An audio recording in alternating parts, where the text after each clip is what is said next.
Equipos de LFA, mayas y mexicas. Mayas, junto a la LFA, nació en noviembre del 2015 y desde entonces se perfiló como un equipo diferente. Los otros tres utilizaron nombres en inglés, mientras que ellos se fueron una de las naciones indígenas más importantes de nuestro pasado. En su caso, además de la letra M, portan el número 0 en maya. Además, el color azul de su jersey les dio su primer apodo, el Imperio Azul. Su primer head coach fue Enrique Alfaro de Burros Blancos, y eso llevó al equipo que tomara muchos jugadores de esa institución y de la UVM.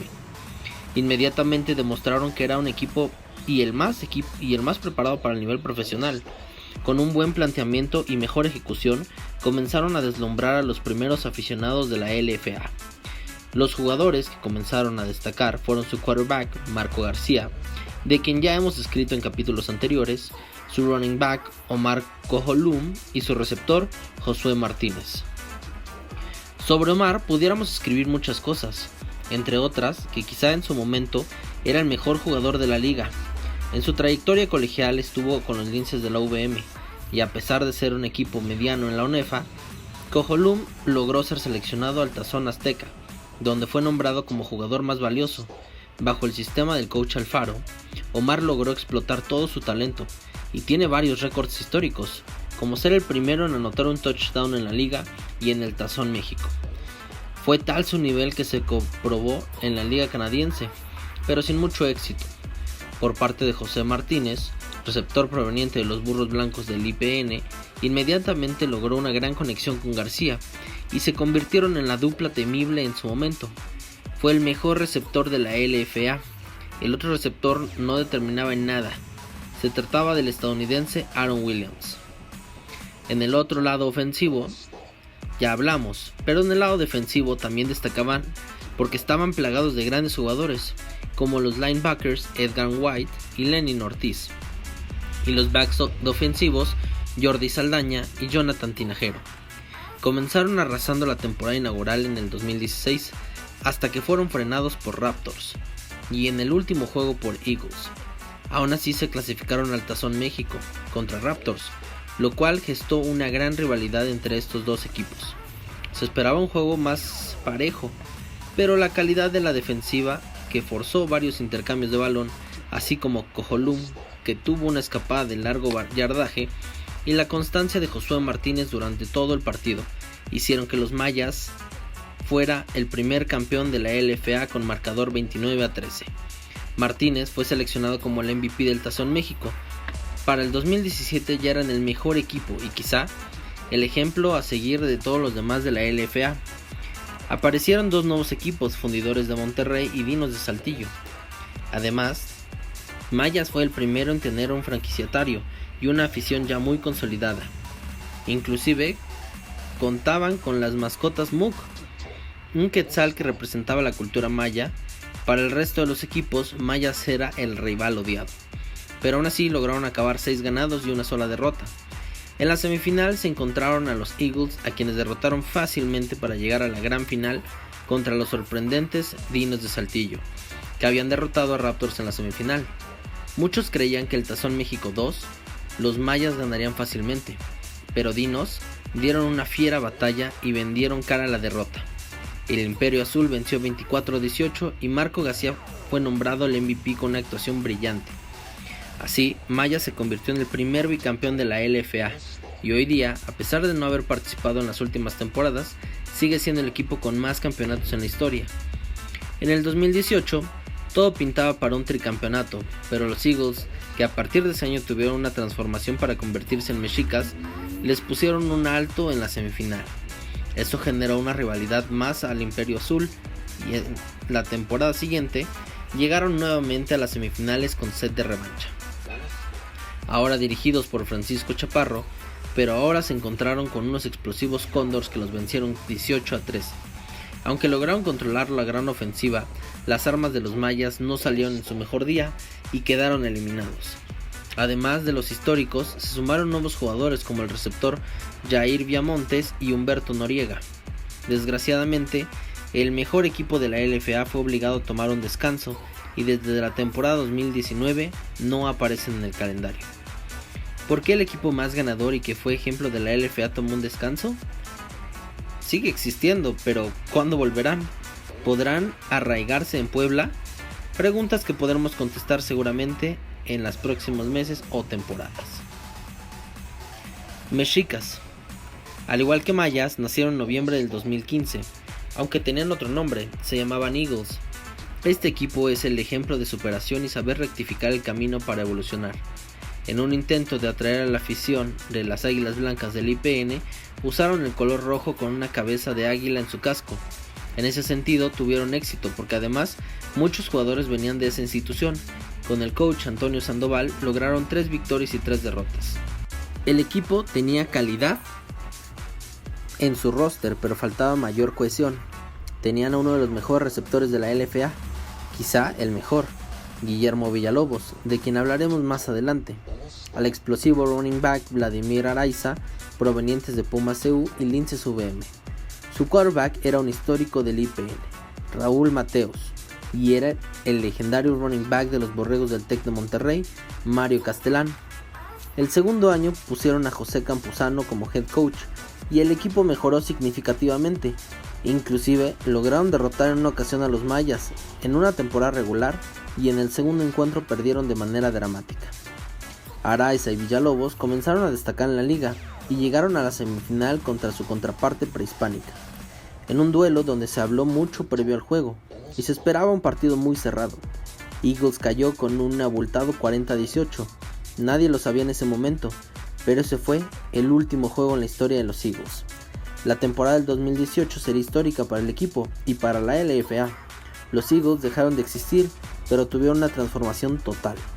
Un salto de calidad notable que se reflejó en el equipo, en la afición y que impulsó a otros equipos a trabajar como ellos. El primer cambio fue el nombre, ahora serían llamados Mexicas.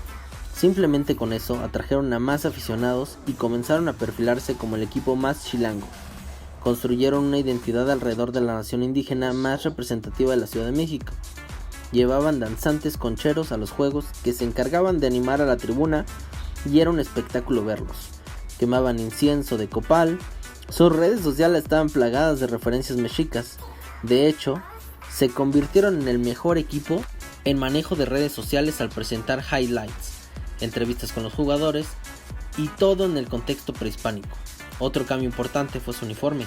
Adoptaron el rojo con negro con el casco que tenía en la cabeza de un guerrero águila.